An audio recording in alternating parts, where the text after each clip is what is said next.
Can I ease the pain? How can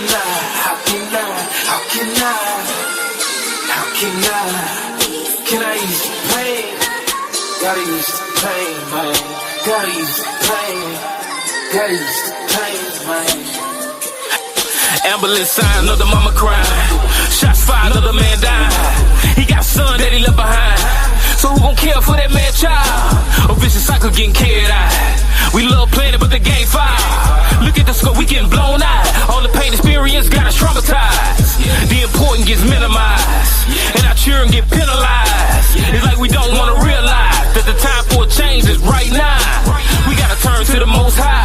Scripture got the answers that we can't find. This is time to get revitalized. Before he send his son back and we out of time. How can I ease the pain?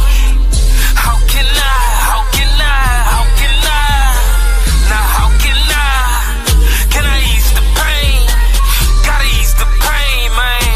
Gotta ease the pain. Gotta ease the pain, man. Gotta ease the pain. Police sign, other mama crying. Her son the one that laid that man down. Jumped in that water and he got drowned. He can't take it back, he gotta do the time. For a lot of family members, he the one provide.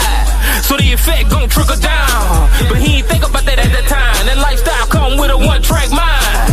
All we know is live a life of crime. Cause that's what get popularized. Pop culture is geared toward our demise. And we just act deaf, dumb, and play blind. I know I can't change the world, at least I'm trying. My people in pain and it's agonized. We can still hear cause we still alive. But we gotta repent before we out of time. How can I ease the pain? How can I? Now how can I ease the pain? Gotta ease the pain, man. Gotta ease the pain. Gotta ease the pain, man. Gotta ease the pain.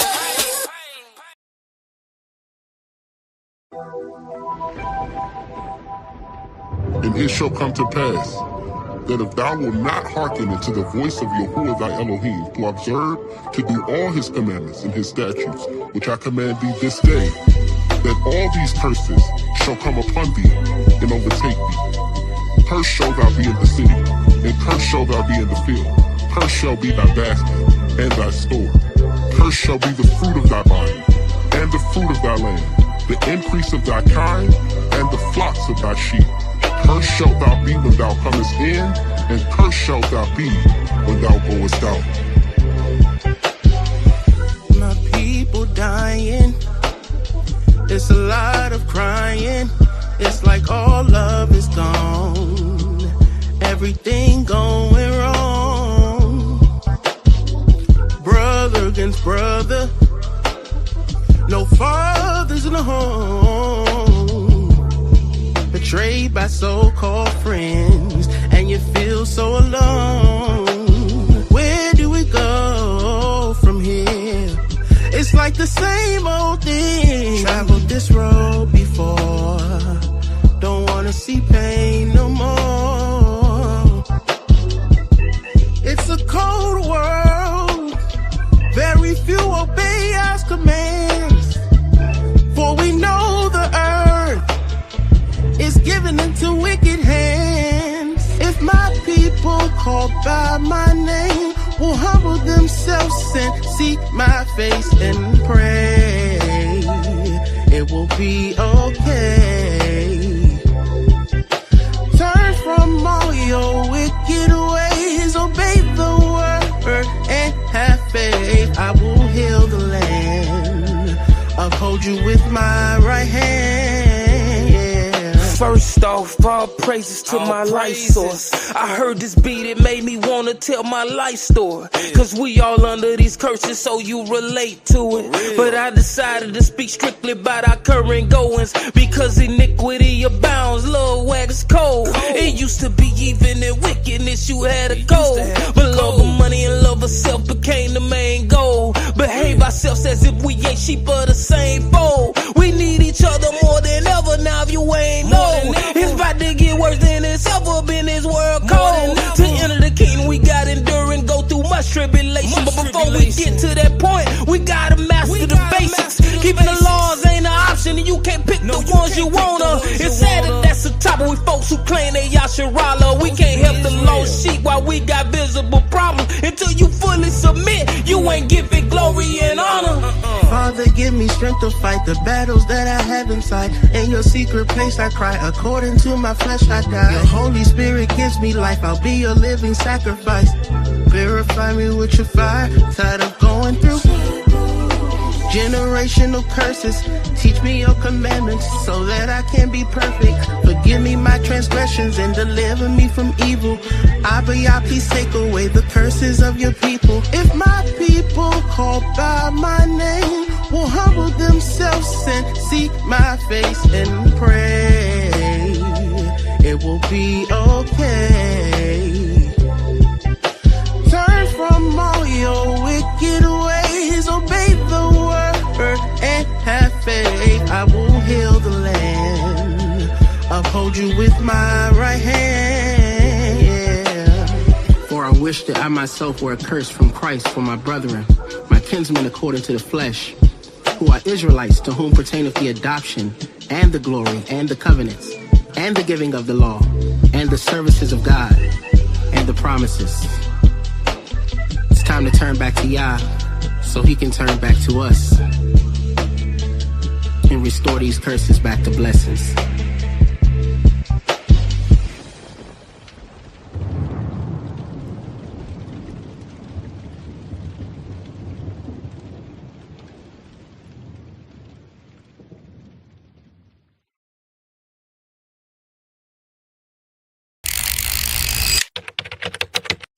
Shalom, family. One of the most important things is for us to be holy. Now, what does that mean? That means we have to separate ourselves from the world and build unity and community. Grab yourself a shirt that expresses that message, and let's not just talk about it, let's live it.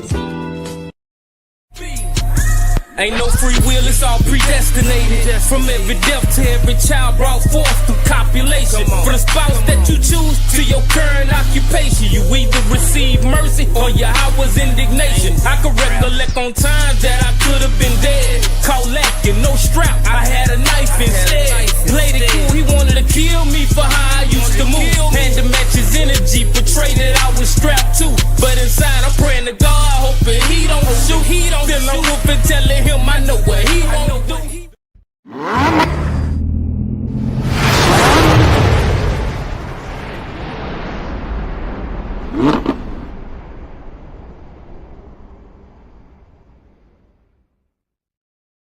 It ain't for everybody. It ain't for everybody. Salvation. It ain't for everybody. It ain't for everybody. It ain't for everybody. It ain't for everybody. Salvation. It ain't for everybody. It ain't for everybody. Yeah, many are called, but few get chosen. Matthew 22 and 14. My righteousness gonna exceed that of the Pharisees. Do what they. Peace and blessings, family. Peace and blessings. Peace and blessings. All praise, honor, glory to the Most High. Hey, peace and blessings, King. Peace and blessings, family. So first we want to start off as we always do by giving all praise, honor, and glory to the Most High, whose name is Yahweh, and we do so by Shem HaMashiach Yahweh Shai. I'm your brother Hurt, and tonight's lesson is Law and Order, the Balance of the People, Deuteronomy Chapter 6, and the lesson will be brought forward by Brother Aaron. So all praise, honor, glory to the Most High. Peace and blessings, Sister Kanaya, Sister Wendy, and to anybody else that may be watching and you just may have not commented yet. Shalom, peace and blessings to you. All praise, honor, glory to the Most High. Ak, you got it. All praise to the Most High. Peace and blessings, family. I hope everybody is well. It's your brother Aaron Jesharon. And of course, as the brother mentioned, we're going into Law and Order, the Balance of the People. And tonight we're going to go into Deuteronomy 6. And this is a continuation directly after Deuteronomy 5, which is, pretty much expounding and expanding on obedience to the covenant. Before we jump into the lesson and go any further, Brother Hurt, you got anything that you want to touch on? All praises. All praise to the Most High. And if you guys haven't already, just like always, make sure to like the video. Make sure to subscribe if you haven't already, and check out the playlist for the respective lessons, whether it be the chapter breakdowns on Thursdays whether it be the law and order classes where we go into the Torah in the respective books, whether it be Leviticus, Deuteronomy, and then it'll be other books later on. But make sure you guys are tuned in on that front. Hmm, it's interesting. Looks like I'm not in StreamYard for some reason. Hold on. Oh, okay, never mind. Nope, I'm tripping. Yeah, so let me get my screen shared and then we can get it going.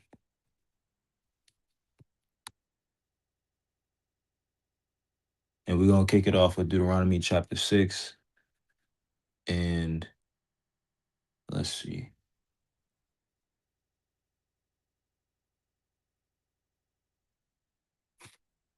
Do this.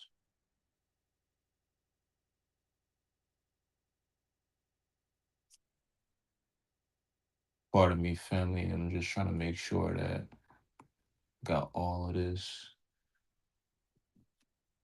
Got so many tabs. All right. Should be good to go now. Let me know whenever you can see my screen, King. It's loading up. Okay, there we go. All praises.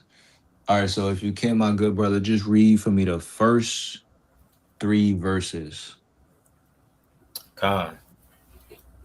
The first 3 verses, and starting at verse 1, it reads, "Now this is the commandment, the statutes, and the ordinances which the Lord your God commanded me to teach you, that you may do them in the land to which you are going over to possess it, that you may fear the Lord your God, you and your son and your son's son, by keeping all his statutes and his commandments, which I command you, all the days of your life, and that your days may be prolonged. Hear therefore, O Israel, and be careful to do them, that it may go well with you, and that you may multiply greatly, as the Lord, the God of your fathers, has promised you, in a land flowing with milk and honey." Right. So in verse number 1, we see that Moses says, "Now these are the commandments, statutes, and ordinances which the Most High commanded to teach you, that you might do them in the land which you're going over to possess it." So again, we see the same reoccurring formula that's been showing up within the book of Deuteronomy, where it's basically hear, learn, and then do the commandments in the land so that we can prolong our days. And when it says commandments, statutes, and ordinances, this is collectively referring to the covenant structure and the legal standard that our people were expected to live by once we were established in the land. And we've seen this particular theme from Deuteronomy 1 to Deuteronomy 4, Deuteronomy 5, and now once again in this particular chapter, Deuteronomy 6. So the point is, keep the commandments, and this will prolong our days. Now, when you jump all the way down to verse 3, we see that Moses says that if Israel hears and obeys, it shall go well with them, and they will multiply greatly in the land flowing with milk and honey. So the covenant, or I should say, covenant obedience produces blessings and stability in the land that the Most High is giving us. And this same motif was established all the way back in Leviticus 26, which the brother Hurry is going to go into extensively once he gets to that chapter. But as you read throughout the Torah, you're seeing the same things mentioned. And again, like a lot of people, they call Deuteronomy, quote unquote, second law, or like a retelling, or Hebraically it would be devarim, which would be sayings. So Moses, he's just reiterating a lot of things that have already been spoken towards, whether it was earlier on in the chapters or it was earlier on in their time in the wilderness, like in Leviticus or Numbers or Exodus or whatever may have you. But before I move on, you got any points, King?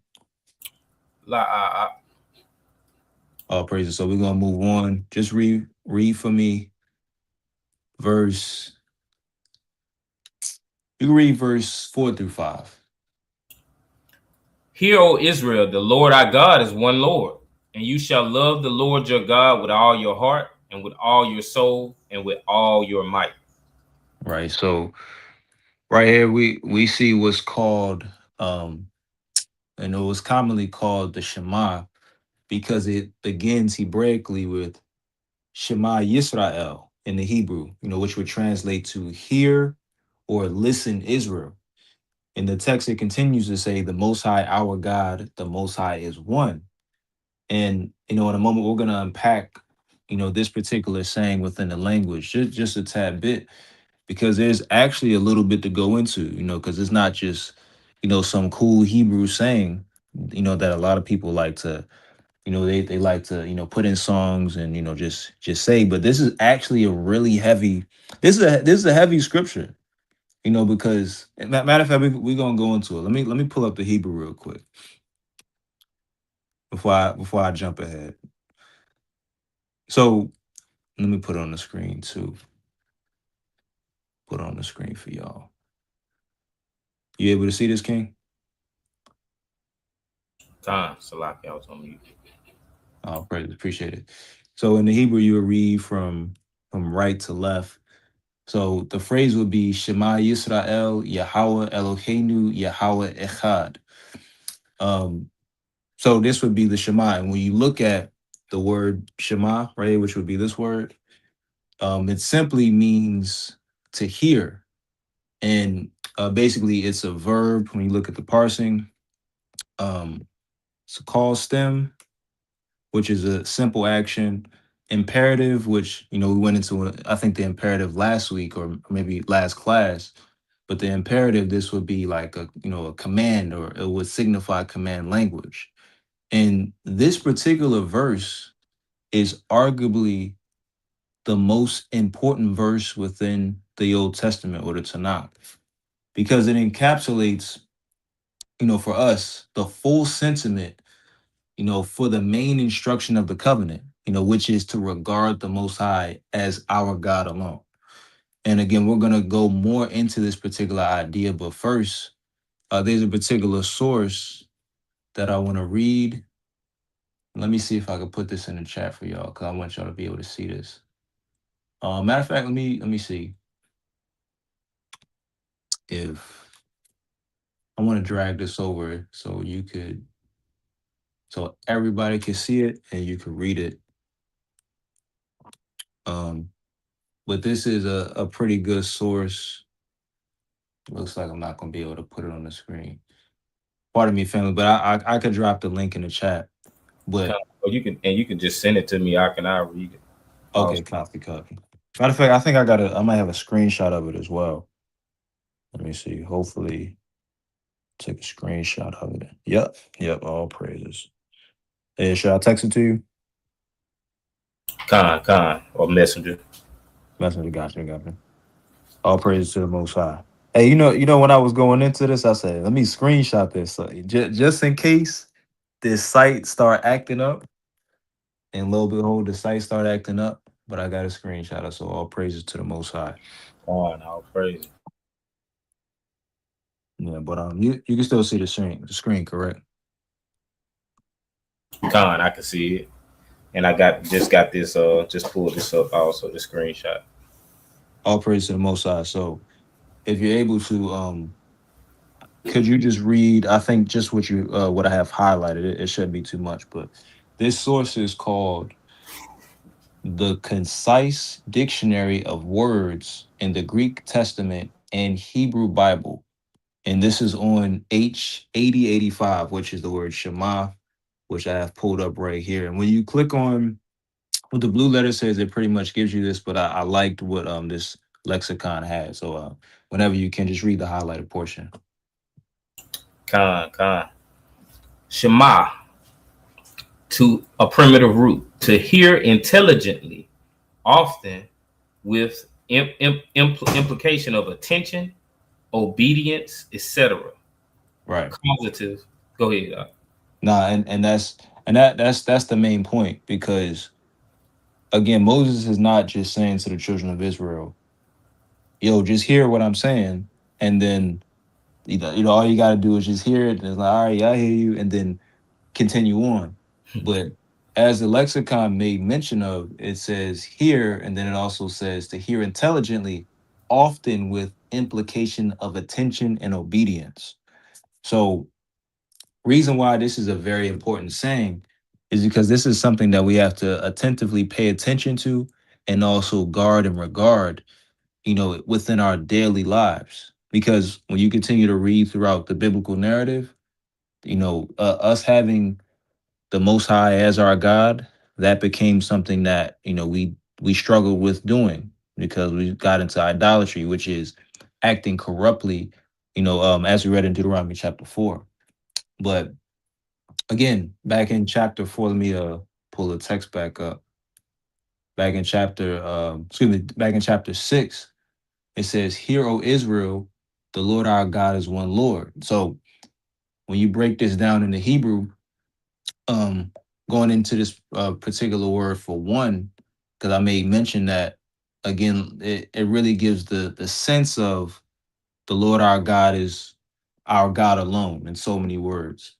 When you look at this particular word for one, it's the Hebrew word achad, and which in the Hebrew it carries the sense of one, alone, or just something that's singular.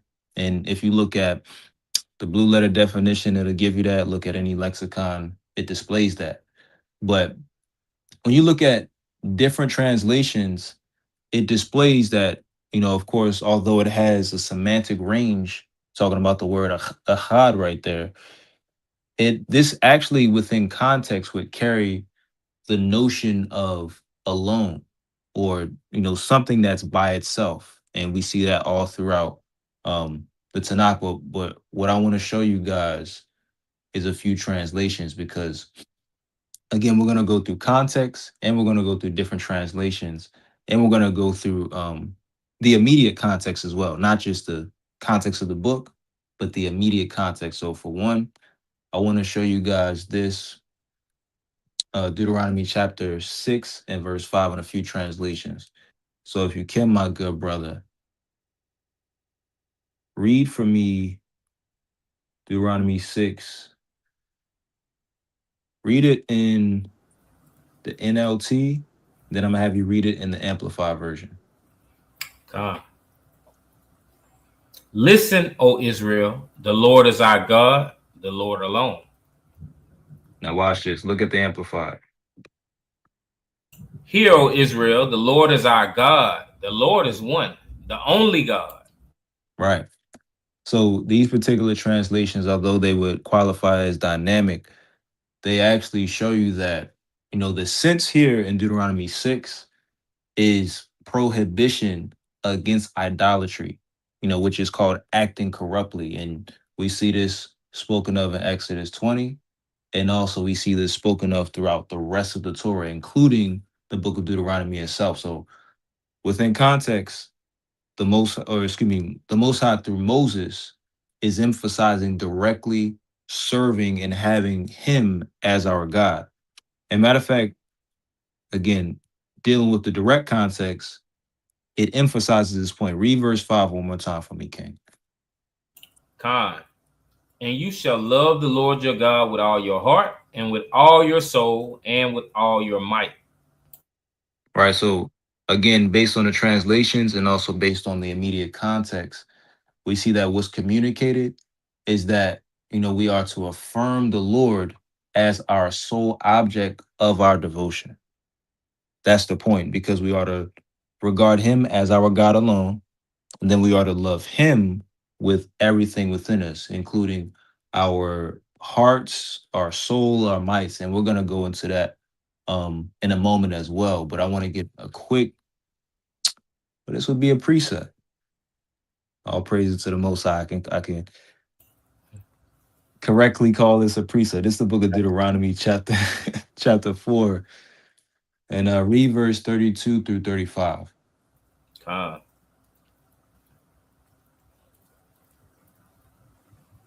32 through 35. Yes, sir. For ask now of the days that are past, which were before you, since the day that God created man upon the earth, and ask from one end of heaven to the other, whether such a great thing as this has ever happened or was ever heard of. Did any people ever hear the voice of a God speaking out of the midst of the fire, as you have heard and still live?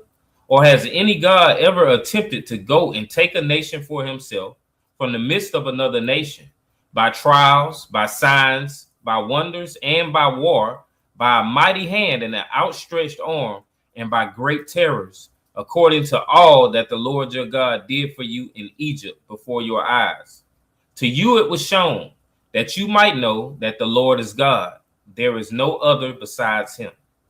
Right. So here this speaks to the testimony of the Most High's work towards our people.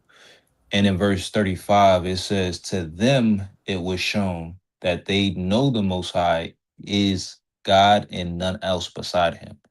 So we see this motif, of course, in the book of Deuteronomy, but also we could locate it throughout the rest of the Torah itself. Brother Hurd, you got any points, King? Only point I got, I mean, this is one of my favorite, Deuteronomy 6, one of my favorite chapters, just because of the Shema for one. Because when you have to, when you quote the Shema, you have to reference the first beginning of the context where it says that if we do all his commandments, bring all, keep all of his commandments, that is not, because the Shema, we know also that the Messiah, he referred to the Shema when he said, there are two great commandments. One of them was the Shema, and people try and use it and they try to cancel out the rest of the commandments and say, hey, it's two commandments you got to keep. That's what, when Jesus came, he transformed the laws, and it's only two you got to keep. But when you go here, this helps you understand that this one of these commandments that he quoted, it encompasses the entire law. So there's no running away and escaping from that. So all praise to the Most High. All praise to the Most High. Excellent point. And that's emphatically true, because reading all of this in context, it really puts it into perspective that you can't disconnect the quote unquote greatest two commandments from the rest of the law and then say, well, if I just do this, then it doesn't matter if I eat an entire pig or if I disregard any of the other commandments that are written in God's law. Just reading all of these points in context, you can't come away with that notion. But you can you can try, I should say, by trying to isolate the Messiah's words and not reading them in context. But even then, the notion is erroneous. But excellent point, King. And if y'all, of course, I forgot to make mention of this.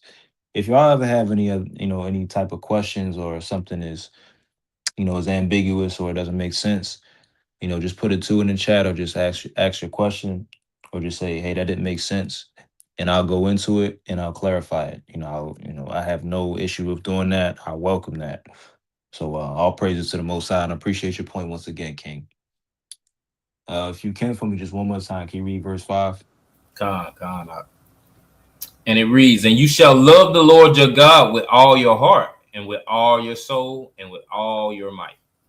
All right. So now, within verse 5, that flows from that particular affirmation in Deuteronomy 6:4, and it said we were to love the Most High, our God, with all our heart and with all our soul and with all our might. And there are three words or phrases I want to highlight in the Hebrew. When you look at one of the first words, which is levavka, right here, which is levavka. The root word would be levav, which would indicate heart, or the way that it's inflected is the heart of yours, and this would be a reference to somebody's mind or their will or their inner disposition, so to speak. So within Hebrew thought, the heart was recognized as the center of cognition and volition. So it wasn't just like, something like an emotional type of thing. Like, how people will say, oh, well, just follow your heart. And, it's just based on your emotions. That's not Hebrew thought, and that's not what the scriptures depict. But this was something in regard to your actual mind and, your intellect, and how you thought and how you rationalize things. So that's 1 point. So 1 point is telling you with all of your mind, you're supposed to love the Most High. That's very important because we see different instructions within the Tanakh, and even even outside of the Torah, like in Proverbs and things like that, it tells you how the devising of folly is sin. And then you have like Deuteronomy 15, when you have to open your hand wide to the poor, you can't come up with an evil thought to do wrongly against your neighbor, when the time of release is supposed to come. So again, within your mindset, you have to love the Most High with all of it. You can't slack in that area. Next point, and you can jump in at any time, King. Next point is nefeshka, right? And of course, the root word right there would be nefesh. And the of course, the way it's inflected, it has the ka at the end, meaning of yours. That's what the suffix would be. But this would indicate one's soul or their being. And of course, this deals with the the life force of someone, or the very thing that makes you alive, and what makes you have your being. So basically, this is telling you, or this is depicting that you're supposed to love the Most High with all of your being. Again, this deals with, like, again, everything that's written here is going to cover every aspect of your life. So again, in simplicity, you're supposed to love the Most High with all of your being. Next, probably make this my last point. Yes, at three. So I'm gonna just do this last point. This is me'odeka, right? Again, this is me'od, which would deal with might or strength. Um, and this would denote, like, of course, the strength of someone. And this could even deal with, like, your financial might. Some people try to go that route, but this would deal with your ability overall or holistically. So whatever your ability is to the highest degree, you're supposed to dedicate it to the Most High. So it's communicating to love the Most High with everything you have. Dealing with the mind, of course, that we started off with, your very life force, and then your substance or might. Whatever it takes, you're supposed to love the Most High on every front, and with every, on every characteristic, attribute, etc. So that's the point of Deuteronomy 6 and 5. So again, going back to a point that the brother made earlier, how people try to isolate this particular saying.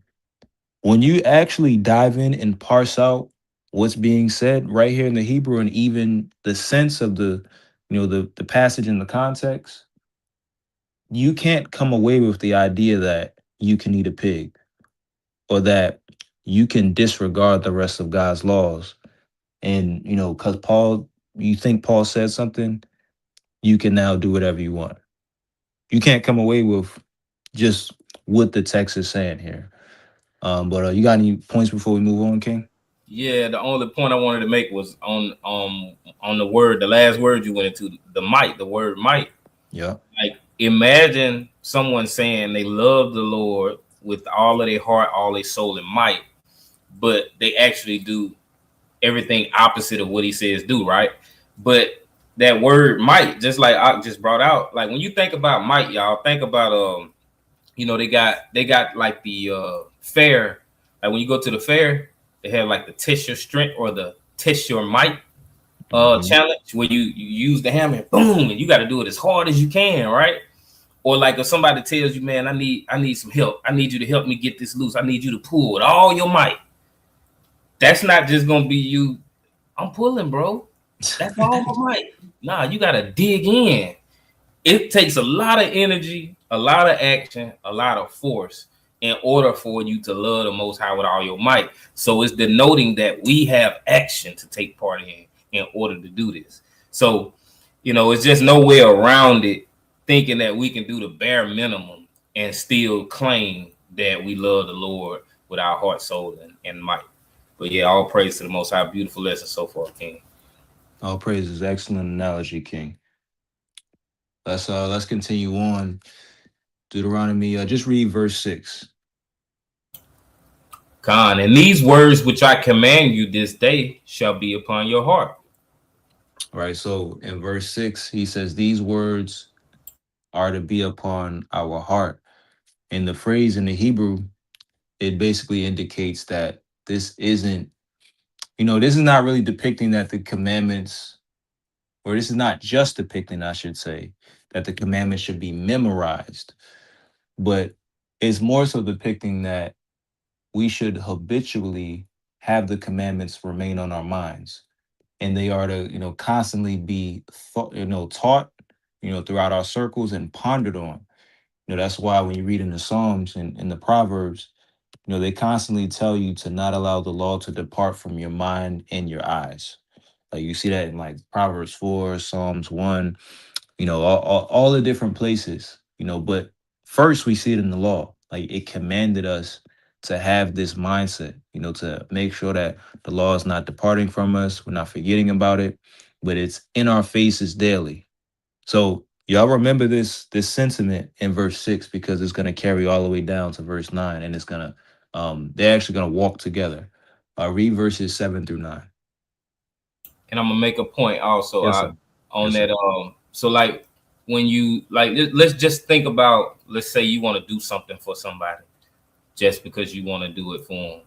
And what's the saying we use? It was on my heart to do, right?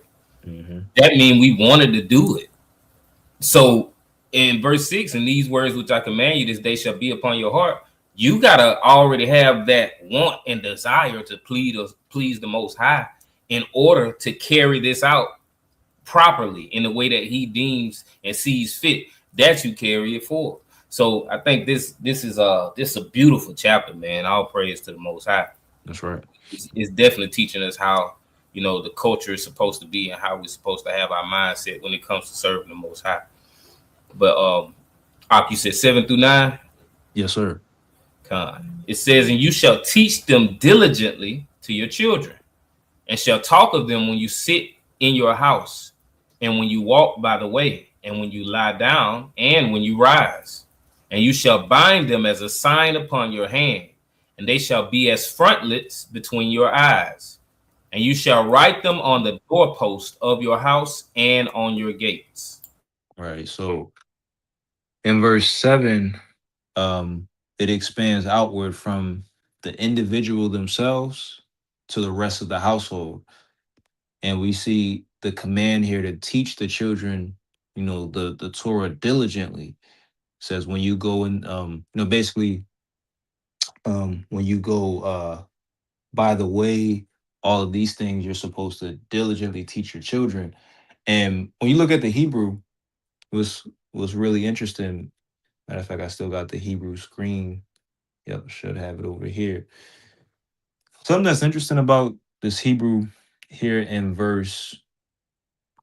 um in verse number 7 is it has the word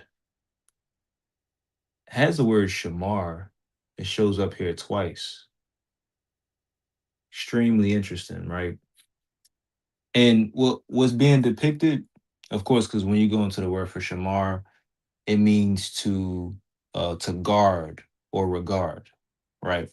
And basically, it conveys the imagery of sharpening a blade, and it's something that's extremely precise, but it's a repeated action. So in the same way, this would be repeated instruction until it cuts deep into the child's understanding. So this wouldn't be something that's casually just like, oh, I'm about to talk to my son about the law real quick, see what he think, and then you know it's something that you do every now and then. No, this is something that is supposed to continuously, you know, you're supposed to be hammering this home and precisely speaking towards, your family about the Torah. It has to be, intentional formation in regard to you building them up within their knowledge of the Most High's laws. Right. So when you continue on in Deuteronomy 6, the verse it continues to say, talk of them when you sit in your house and when you walk by the way and when you lie down and when you rise up. So right here, Moses is saying the command should be the conversation of everyday domestic life. The morning, evening, at home, and on the road. So by proxy, this would be total saturation. Like there's no separation of quote unquote faith from daily living in this particular model, because within the land, all of what's spoken of or spoken towards is to be applied in every aspect of our respective lives. So again, like how people say, well, yeah, I do the Israelite thing, but yeah, right now I'm just chilling, I'm just being regular right now. That wasn't really a thing when we were in our land, because the law, it was interconnected with our daily lives. So like whether it dealt with agriculture, whether it dealt with morality, with how we deal with our neighbor, with money and things like that, or what whether we're going out to eat, the law was something that was constantly in mind and within our perspectives. So again, this is like the point of what's being spoken of. But real quick, I need you to read, because I want to hone in on this. Could you read verses 8 through 9 one more time? God. And you shall bind them as a sign upon your hand, and they shall be as frontlets between your eyes. And you shall write them on the doorpost of your house and on your gates. Right. So it says to bind them as a sign on your hand, and they shall be as frontlets between your eyes, and write them on the doorposts and gates. And these particular prescriptions, they've been argued in regard, to how these are to be performed. You have Pharisaic and rabbinic tradition. In later time, they depict this as wearing tefillin, which would be phylacteries, and then also they would of course hang the mezuzot, which a lot of us we do today. I do it myself. But these are some of the communities that view this particular command as literal. Like you also had the Qumran communities. They were very dogmatic in how to apply this, and they viewed it as literal as well. But you did have some communities that viewed it metaphorically as well, and they would say this meant to have the commands in your actions, which your hands would be what you would use to do simple verbs and actions, and then the laws to be on your mind, your thoughts, which would represent the forehead or between the eyes. And this, again, like this topic is something that scholars, they still debate. It's kind of like a standstill. It's not really leaning one side or the other. And of course, you have one community that takes the figurative view, would be like the Samaritan Israelites. But the point, regardless of how different Israelites observe this particular segment of the law, these commands, or excuse me, the commands of the Most High that Moses has given to us, or to visibly and constantly be present in our lives. Like that's really the motif and the common denominator. And this particular context, it depicts that, and also the rest of the wisdoms throughout the Tanakh express this as well. But just I want to show y'all something, because even with also I wanted to make mention of this. A lot of the communities that viewed this as figurative, they still hung up mezuzot. Like they still placed the commandments in special places, within the gates of their towns, within their houses and things like that. Like they still carried that out. They just really quote unquote spiritualized verse 8, because reasonably reading that, it that would that would appear to be a figurative reading, and that would be me speaking as a man and me reading it. And also Exodus 13, it depicts this as something figurative as well. But if y'all didn't catch, I think we did a lesson, and Brother Hurdy can correct me if I'm wrong, but I think we did a lesson on this like 6 months ago, which I was looking at not too many hours ago, and I'm like, hey man, we was flowing through this, man. I'm like, man, this is crazy. But all praises to the Most High. Hopefully I could drop it in the chat. But I want to show you all this image of how some of our people would have tried to perform this commandment, just to put it into perspective.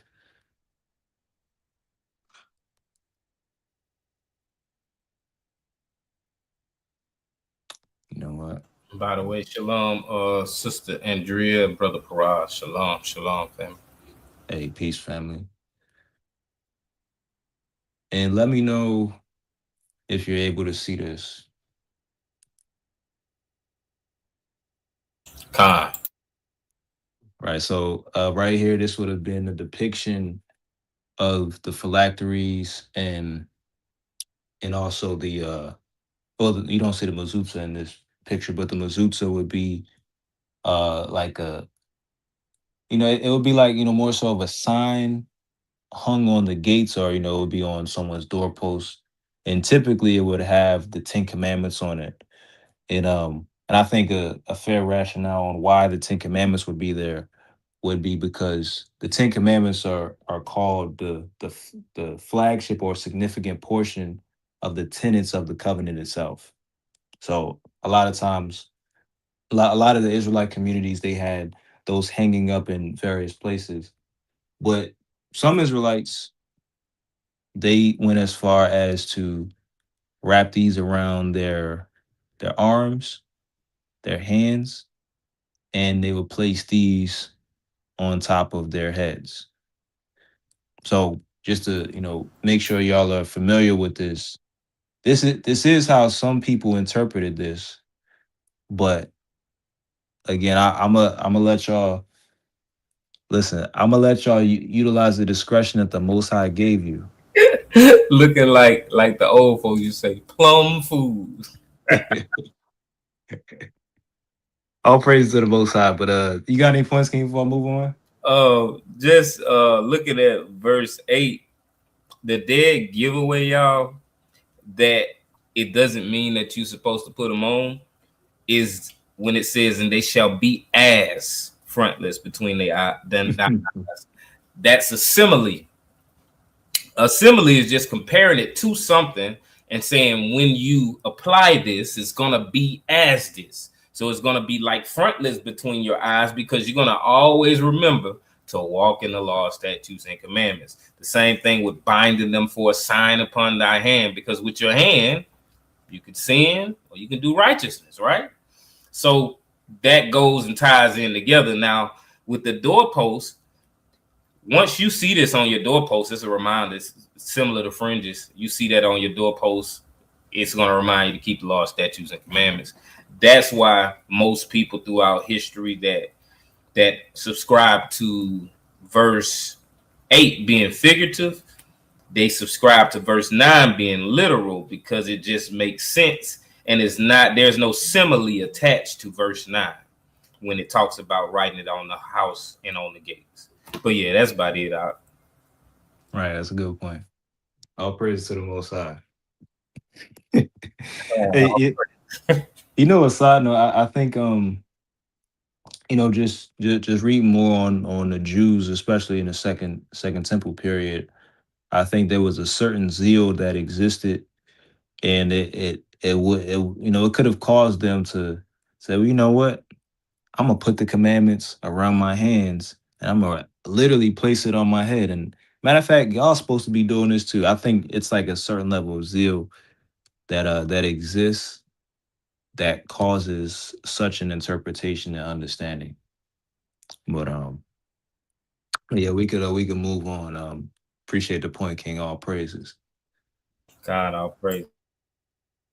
We can you can read for me, King, verse 10 through 12. God. And when the Lord your God brings you into the land which he swore to your fathers, to Abraham, to Isaac, and to Jacob, to give you, with great and goodly cities, which you did not build, and houses full of all good things, which you did not fill, and cisterns hewn out, which you did not hew, and vineyards and olive trees, which you did not plant, and when you eat and are full, then take heed lest you forget the Lord who brought you out of the land of Egypt, out of the house of bondage. All right, so right here in this text, Moses, he says the Most High is about to bring them into a land of great cities that they didn't build, houses full of good things they didn't fill, cisterns they didn't hew, vineyards and olive trees they didn't plant. Then in verse 12, he delivers, what I would call a warning directly and says, "Then take heed lest you forget the Most High who brought you out of the land of Egypt, out of the house of bondage." So right here, Moses is highlighting a very imperative point, that despite, what we would call success, we're not supposed to forget the Most High who blessed us in the first place. And this is important, because what ended up happening, of course, if you're familiar with the history, was that less than 70 years after this point, we forgot the Most High. And just real quick, I want to show y'all something. And I'm not going to expound too deep, but this is just a historical point that I think you guys should be very familiar with, because you're going to see a lot of repetition as you read the Torah. Leviticus, you're going to see repetition. Deuteronomy, you're going to see an extreme amount of repetition. But it's for a very important cause, because our people, we're very I think the text here describes us as stiff-necked. We're rebellious and we're stubborn. But still, it doesn't matter how much this was communicated to us, we still hardened our hearts and turned against the Most High's commandments. And just if you can, good brother, just read Judges chapter 2, verse 7, because this is like right after Joshua.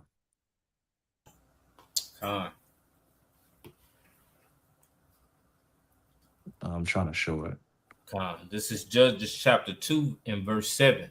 And the people served the Lord all the days of Joshua and all the days of the elders who outlived Joshua, who had seen all the great work which the Lord had done for Israel.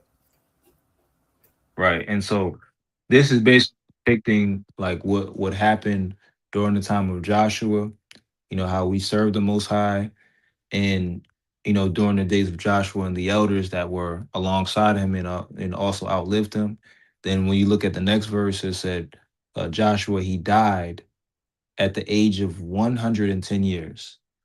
So let me show you guys this. Read.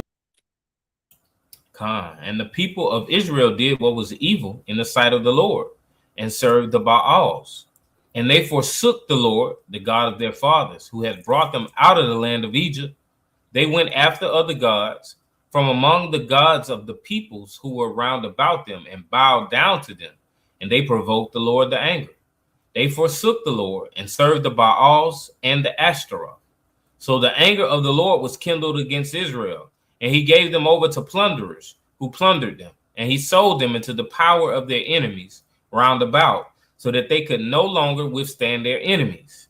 Whenever they marched out, the hand of the Lord was against them for evil, as the Lord had warned, and as the Lord had sworn to them, and they were in sore straits. See that? So, this is what happened to us after we departed from the Most excuse me, after we departed from the Most High. But again, if you read the book of Judges, what would happen is that we would start to cry out to the Most High, and he would send saviors and things like that. But as you read in the book of Deuteronomy, if we were to keep the law and keep the Most High in mind and not, neglect or forget about what His Word is commanding us, it would never get to that point. But we see the particular pattern play out within the, throughout the Tanakh, that we would prosper, we would forget and neglect the Most High and go after other gods, and then judgment will follow. And then we would, cry out to the Most High. Then it's a continuous cycle, all the way up until, we read later on in the Tanakh, and then even within the New Testament narratives and things like that. But you got any points, King? All praise to the Most High. So we're going to jump back to Deuteronomy. You can read verses 13 through 15. God. You shall fear the Lord your God. You shall serve him and swear by his name. You shall not go after other gods, of the gods of the peoples who are round about you. For the Lord your God in the midst of you is a jealous God, lest the anger of the Lord your God be kindled against you. and he destroy you from off the face of the earth. All right. So Moses says to fear the Most High, serve him, and swear by his name. And the phrase, when you look at it, swear by his name, it actually connects back to Deuteronomy 5 and 11. And just in case you guys don't remember, I'm gonna read it out because we sat there on Deuteronomy 5 and 11 for a good while, and I would say extensively went into that. But just to refresh our memories, can you read chapter 5, verse 11? You shall not take the name of the Lord your God in vain, for the Lord will not hold him guiltless who takes his name in vain. All right. So invoking the Most High, invoking the name in oath or vows, of course, it was legitimate and it was expected, as we can see here in Deuteronomy 5 and 11. But again, it was supposed to be done in truth and in righteousness, not in vanity.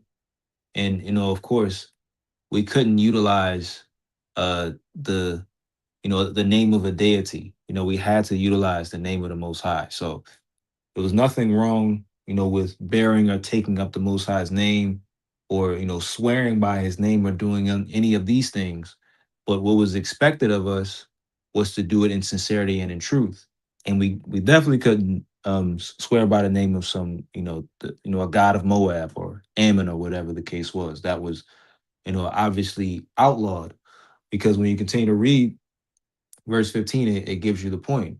It speaks about how the Most High is a jealous God. You look at that phrase, it's El Kana, which would deal with a zeal, or an anger, So in the context, it goes into how the Most High, his anger can be kindled so that he would destroy our people from the face of the earth. So again, within the context of Deuteronomy, it depicts mercy, and also it depicts the seriousness and judgment, as we started speaking about from verse 11 all the way down to verse 15, as we seen in the prior chapter. Same concept, same motif is present here in Deuteronomy chapter 6. But you got any points, King, before we move on? Praises. You can read verse 16.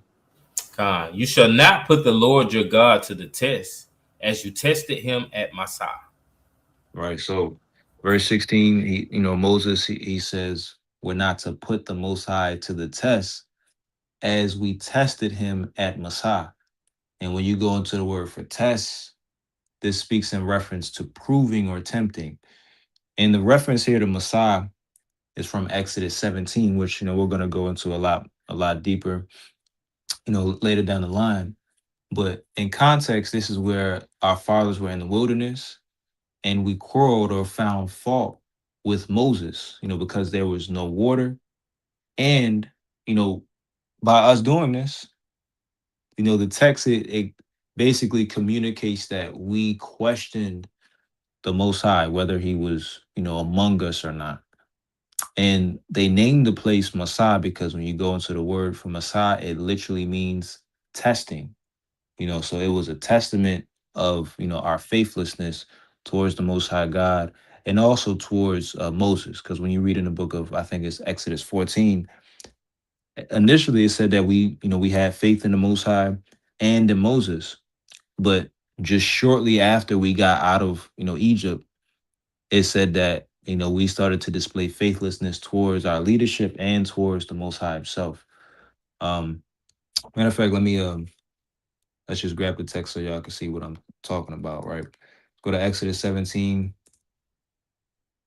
and you can just read verses 1 through 7, and this will paint the picture. And again, this is going into the account with the water within the rock. But you got it, King. All the congregation of the people of Israel moved on from the wilderness of sin by stages, according to the commandment of the Lord, and camped at Rephidim. But there was no water for the people to drink. Therefore, the people found fault with Moses and said, "Give us water to drink." And Moses said to them, "Why do you find fault with me? Why do you put the Lord to the proof?" But the people thirsted there for water, and the people murmured against Moses and said, why did you bring us up out of Egypt to kill us and our children and our cattle with thirst? So Moses cried to the Lord, what shall I do with this people? They are almost ready to stone me.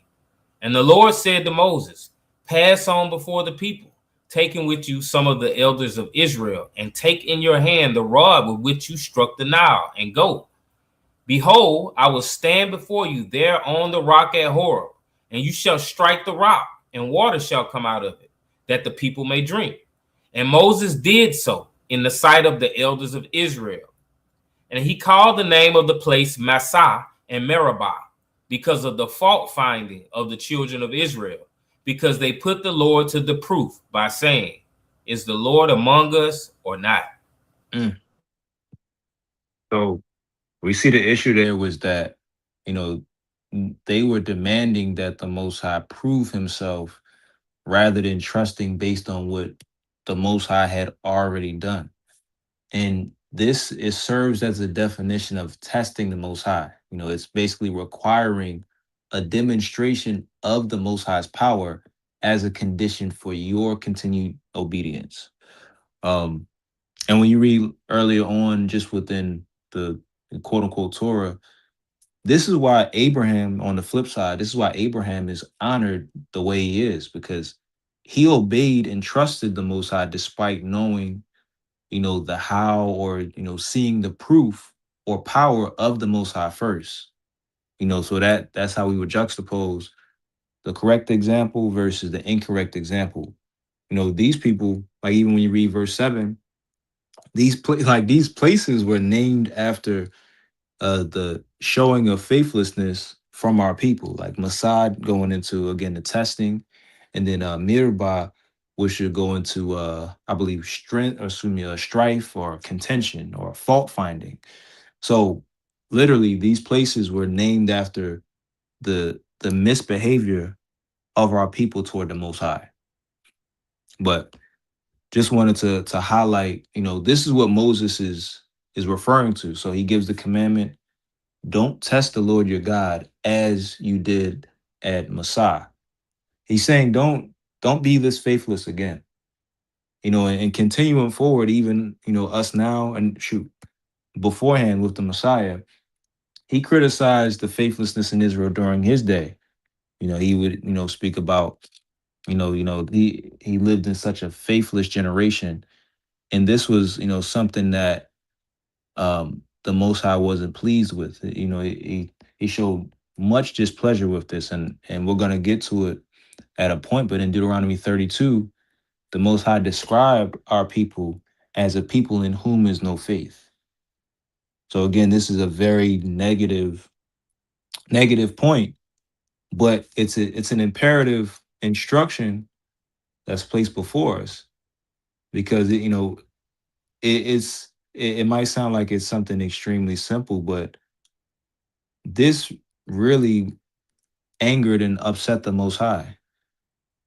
Like the Most High, he, matter of fact, you know, when we read in, you know, the earlier chapters, the people that didn't make it into the land, they didn't make it into the land because of this, because of their lack of faith in the Most High.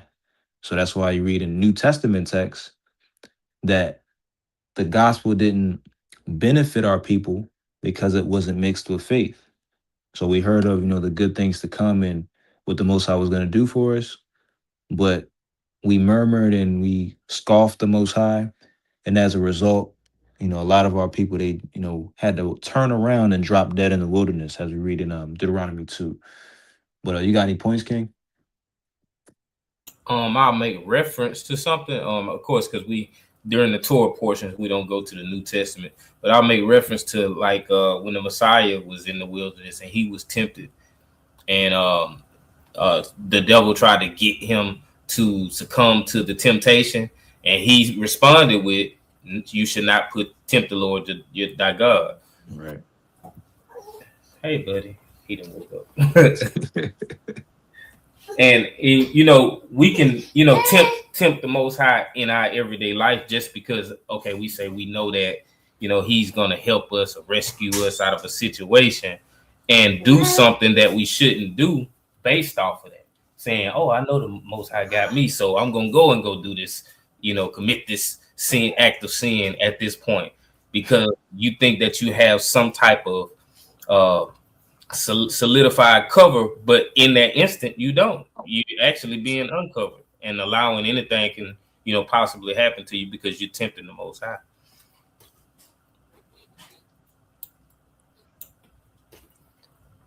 But yeah, That's an excellent point, King. Yeah, wholeheartedly agreed. All praises. Um, yeah, we continue on. Let's go from 17 to 19. time. You shall diligently keep the commandments of the Lord your God and his testimonies and his statutes, which he has commanded you. And you shall do what is right and good in the sight of the Lord, that it may go well with you, and that you may go in and take possession of the good land which the Lord swore to give to your fathers, by thrusting out all your enemies from before you, as the Lord has promised. Right. So here in verses 17 through 19, we see that Moses he commands that we were to diligently keep or guard the commandments. Again, you see that same format. You see diligently and keep connected together. So this would be shamar back to back. So it's intensifying the action or the direction that's being given. So Moses is saying in an intensive way, keep or guard the commandments, then also the statutes, excuse me, the testimonies, the statutes. And again, jumping jumping through, based upon the emphatic doubling down, this is, signifying that the Most High isn't treating this as, again, something that's optional, because nothing the Most High commands us is optional. But the emphatic doubling down, shows extreme imperativeness. And what's included within us guarding the commandments as a whole is that, we ought to also guard or regard the witness of what the Most High did by bringing them out of Egypt, and all the things that were done in the wilderness, and the enactments which included how to perform the feast days and the other tasks. But one of the biggest things that were commanded from us, or that was commanded from us, was removing the respective peoples from our land. And this was called, again, when you look at verse 18, this is classified as good and right in the sight of the Most High. Now, if we didn't remove them, then the Torah, it also spoke of the consequences of such actions, or lack thereof. I'm gonna show you all this in the book of Numbers. It's the book of Numbers, chapter 33. And you could just read verse 50 down to 56. And right here, the subtitle, it says Law of Possessing the Land. So this is an instruction that is to be kept. It's an imperative command supposed to be adhered to. So watch what this says. You could read 50 through 56. Come. And the Lord said to Moses in the plains of Moab by the Jordan at Jericho, say to the people of Israel, when you pass over the Jordan into the land of Canaan, then you shall drive out all the inhabitants of the land from before you, and destroy all their figured stones, and destroy all their molten images, and demolish all their high places. And you shall take possession of the land and settle in it, for I have given the land to you to possess it. You shall inherit the land by lot, according to your families. To a large tribe you shall give a large inheritance, and to a small tribe you shall give a small inheritance. Wherever the lot falls to any man, that shall be his. According to the tribes of your fathers you shall inherit. But if you do not drive out the inhabitants of the land from before you, then those of them whom you let remain shall be as pricks in your eyes and thorns in your sides, and they shall trouble you in the land where you dwell. And I will do to you as I thought to do to them. Mm. So right there we see, what's communicated is the judgment that would occur if we didn't obey the Most High in this specific commandment. as of course, as well as, others that are spoken of throughout the Torah. But right here specifically, this is telling us to remove the peoples or the respective peoples that were within our land that we were going to inherit. And if we left them, they would act as, or they would remain as pricks in our eyes and thorns in our sides. And they would trouble us in the land that we were to dwell in. And obviously, as you read throughout the Joshua narrative and as you read throughout the Judges narrative, we didn't fully remove them. So in the book of Judges and onwards, we suffered. We suffered, great judgments and reoccurring judgments as well. But I digress. So you got any points, King? La, All praises. So we're gonna continue on. We're gonna wrap it up. Matter of fact, it's a quick point. Just read verse. Just read verse 20. Khan. When your son asks you in time to come, what is the meaning of the testimonies and the statutes and the ordinances which the Lord our God has commanded you? Right. So right here, this actually connects back to an earlier point. But Moses, within this section, he speaks about the youth, that would ask their parents, what is the meaning of the testimonies and statutes and ordinances, excuse me, and ordinances which the Most High has commanded us. And the instruction is for the father to be ready with an answer. And again, the testimonies, as we went into it a little bit earlier, this deals with the witness of what the Most High has done. And you can see this, within the language, and also within context. But again, the Most High, Moses, he gives the explanation, for the fathers to give. So let's continue on and read that explanation. Read 21 through 23. Then you shall say to your son, we were Pharaoh's slaves in Egypt, and the Lord brought us up out of Egypt with a mighty hand. And the Lord showed signs and wonders, great and grievous, against Egypt and against Pharaoh and all his household before our eyes. And he brought us out from there, that he might bring us in and give us the land which he swore to give to our fathers.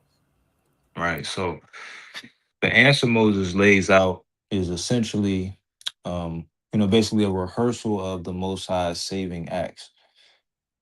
We were Pharaoh's slaves in Egypt. The Most High brought us out with a mighty hand. He showed great and grievous signs and wonders against Egypt. And he brought us out of there and brought us into the land that he swore to give to us. So the answer, to why we keep these commands in simplicity, as we see in prior chapters in here, is always rooted in what the Most High has done. Like I think when you read in Deuteronomy 5, it speaks of a similar thing. It says to obey the Sabbath or to keep the Sabbath because the Most High has brought you out of the land of Egypt. So in simplicity, we're supposed to obey the Most High because of what he's done. Like he's supposed to be served, because his, as people say, his reputation precedes him. So when we're not supposed to be like, oh, well, what am I gonna get for serving them, for serving the Most High God? No, you actually have it messed up in the mind. You're supposed to serve the Most High because of who he is, and also, if you're an Israelite, specifically for what he's done for your people. You got any points before we move on, King? Nah, that was a beautiful point you made about like people say, is a saying, ask not what your country can do for you, but what I can do for my country. Yep. But like, ask not what the Most High can do for you, but what can you do for him? Like, think about what he already has done.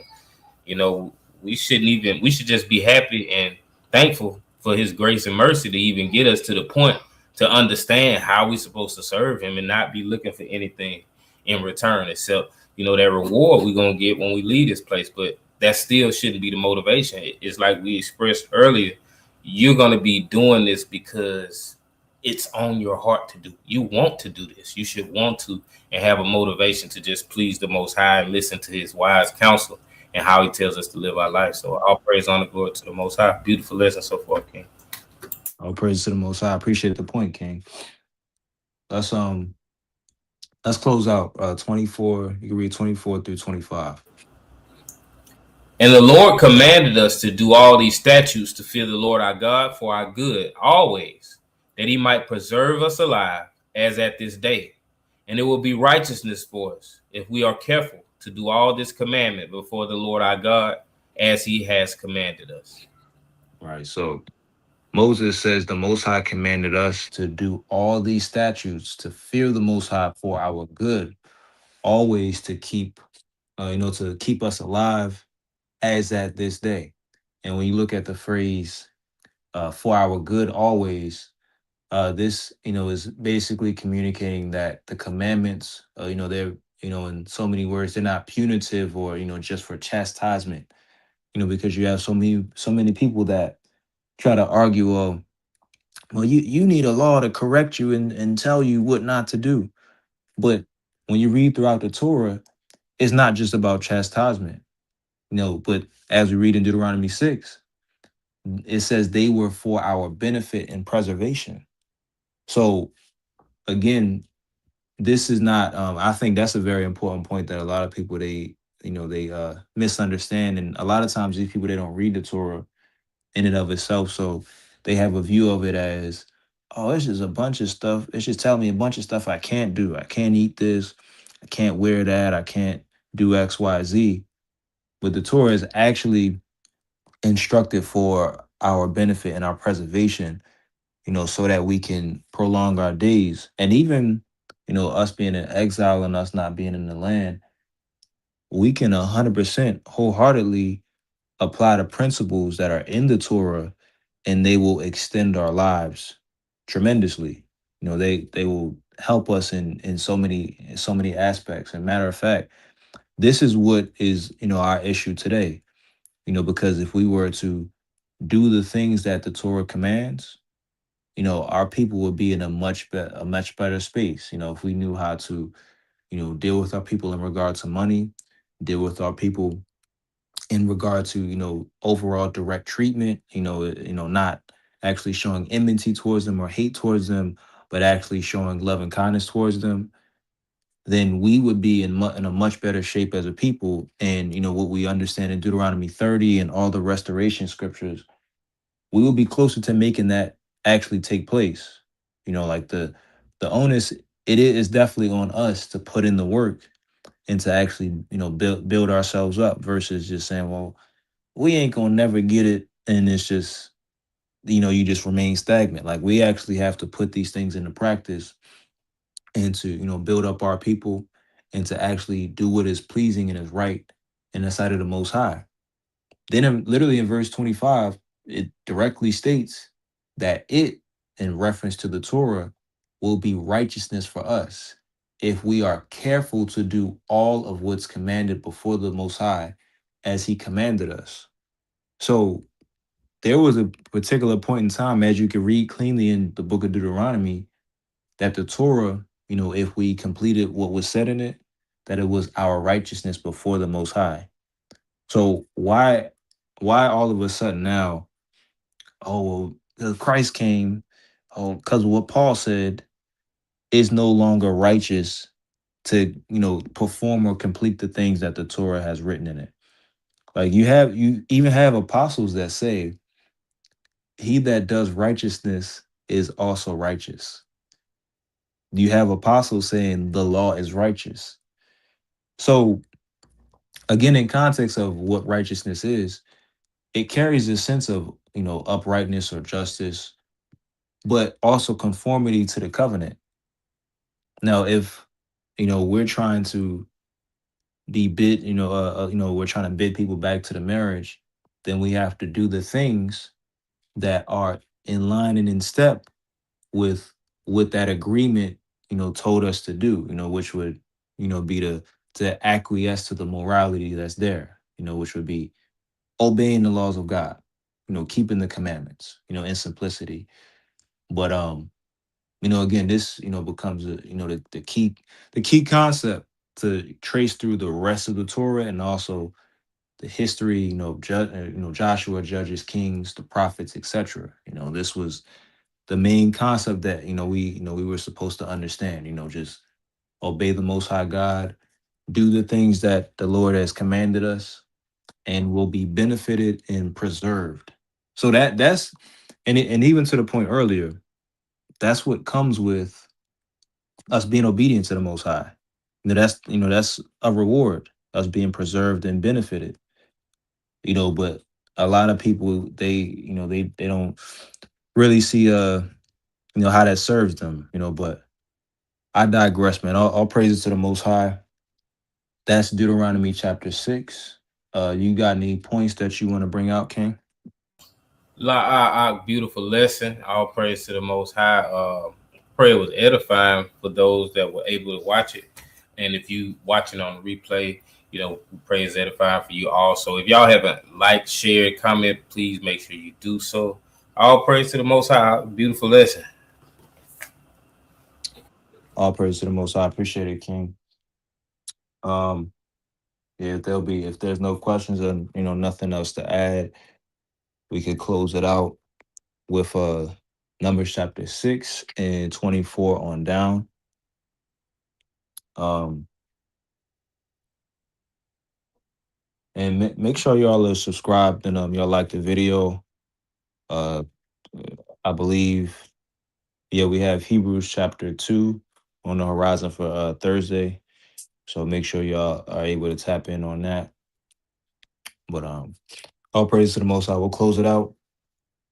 Numbers 6 and 24 on down. It says, Yahweh bless thee and keep thee. Yahweh make his face shine upon thee and be gracious unto thee. Yahweh lift up his countenance upon thee and give thee peace. And they shall put my name upon the children of Israel, and I will bless them. And with that, I'll say peace and shalom.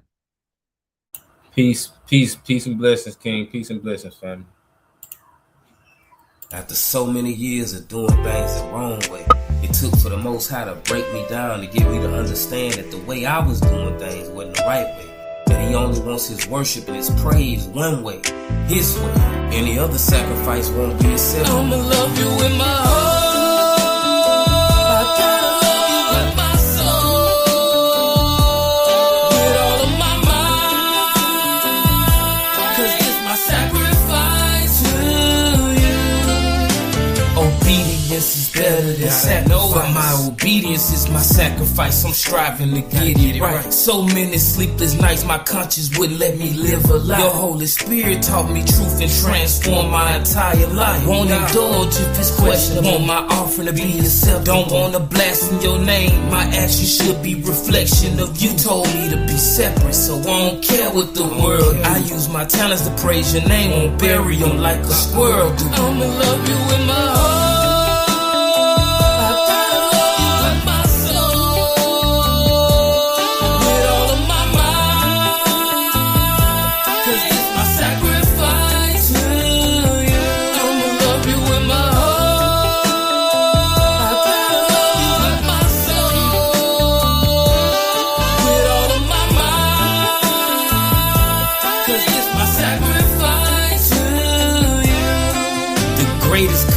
Cause it encompasses all your commandments. Provision is balanced, your judgment just, dominions established. Protect me with your laws, help me see my flaws, distinguish right from wrong. I was broken to pieces, your guidance, that's what made me whole. I'm trying to save a soul, make your goodness known. Share my testimony, through grace you kept me strong. Your mercy alone kept me holding on. Even if it was by a stream, you spared my life and I know it, and that's the reason I sing. Love you in